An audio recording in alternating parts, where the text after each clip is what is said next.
Hello बच्चों, आज science experiment का क्लास है और साइंस एक्सपेरिमेंट के क्लास में हम लोग फिर से एक प्रयोग पानी और नींबू के साथ करने वाले हैं। और यहाँ पर आप देखिए कि टॉपिक लिखा हुआ है वाटर वर्सेस लेमन, यानी कि पानी बनाम नींबू। तो अब इसका क्या मतलब है, तो चलिए मैं मतलब समझाती हूँ। बच्चों, आपने देखा होगा कि कभी कोई कहता है कि नींबू का घनत्व जो होता है, डेंसिटी, वो पानी से ज़्यादा होता है, और कभी कोई कहता है कि पानी से कम होता है। ऐसा आपने भी देखा होगा। तो चलिए पहले एक हम लोग प्रयोग करते हैं और उसके बाद इसका जो वैज्ञानिक कारण है वो मैं आपको समझा दूंगी कि क्यों नींबू कभी पानी से हल्का हो जाता है और क्यों कभी पानी से भारी हो जाता है, यानी कि इसकी जो डेंसिटी है पानी में वो कम ज़्यादा कैसे हो जाती है। तो चलिए पहले मैं आपको प्रयोग करके दिखाती हूँ। अभी आप देखिए बच्चों, मेरे पास एक छोटे से टब में पानी है, फ्रेश वाटर, और यहाँ पर मेरे पास कुछ नींबू है।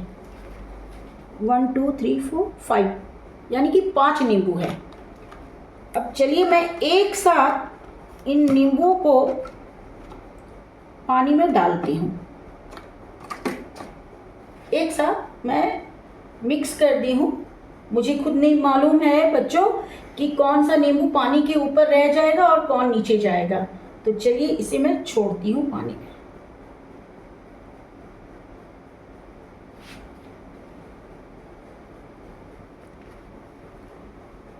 आप देखिए बच्चों, यहाँ पे ध्यान से देखिए, 2 नींबू पानी के नीचे के तल में बैठ गया है और 3 नींबू ऊपर आ गया है। यानी कि मैंने 5 नींबू पानी में डाला फ्रेश वाटर में, उसमें से 3 नींबू ऊपर तैरने लगा है और 2 नींबू नीचे जाके बैठ गया है।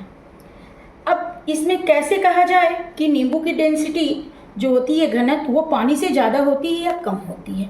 तो बच्चों चलिए, आप इसका वैज्ञानिक कारण बहुत सिंपल सा है। जो नींबू ताज़ा होगा उसकी डेंसिटी पानी से कम होगी, और जो नींबू बासी होगा यानी कि पुराना हो गया है उसकी डेंसिटी पानी से ज़्यादा होगी। और इसलिए ये जो नीचे में आप देख रहे हैं, जो 2 नींबू नीचे रह गया है वो दोनों पुराना नींबू है, और जो नींबू आपको ऊपर तैरता हुआ दिख रहा है ये ताज़ा नींबू है। ये मैं जानती हूँ। अब ताज़ा नींबू ऊपर क्यों तैरने लगा है, उसका सिंपल सा कारण है बच्चों कि नींबू का जो अंदर में रस होता है उसके बीच में हवा भी होती है, जिसके कारण नींबू जो है हल्का हुआ रहता है। हल्का होने के कारण वो ऊपर में तैरता है। और जब नींबू बासी हो जाता है, 2-4 दिन, 5 दिन, 6 दिन पुराना हो जाता है, तो उसके अंदर का रस सूख जाता है और जो उसका छिलका होता है वो भी हार्ड हो जाता है, जिसके कारण वो पानी से भारी हो जाता है।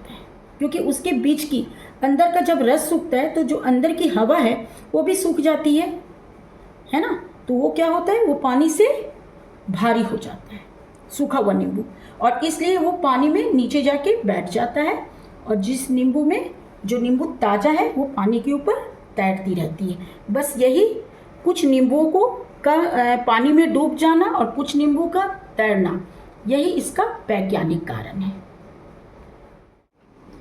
तो बच्चों, आज आपने इस एक्सपेरिमेंट के द्वारा, यानी जो मैंने अभी पानी और नींबू के साथ किया, उस प्रयोग से आपको ये समझ में आ गया होगा कि नींबू का जो घनत्व होता है वो निश्चित नहीं होता है।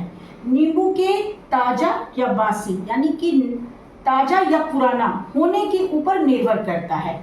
इसलिए आगे आपसे जब भी कोई पूछे तो आप यही जवाब दीजिएगा कि नींबू की परिस्थितियों के ऊपर उसका पानी में घनत्व निश्चित रहता है। अगर वो ताज़ा होगा तो वो तैरेगा, और अगर वो बासी होगा, पुराना होगा, सूखा हुआ होगा, तो वो पानी में नीचे बैठ जाएगी। तो चलिए, आज के क्लास में आपने एक और प्रयोग सीखा, आप इसे घर पे करके जरूर देखिएगा। और आज का क्लास मैं यहीं पे खत्म करती हूँ। नेक्स्ट क्लास में आऊँगी बच्चों, फिर किसी नए टॉपिक के साथ। तब तक के लिए बाय बाय बच्चों।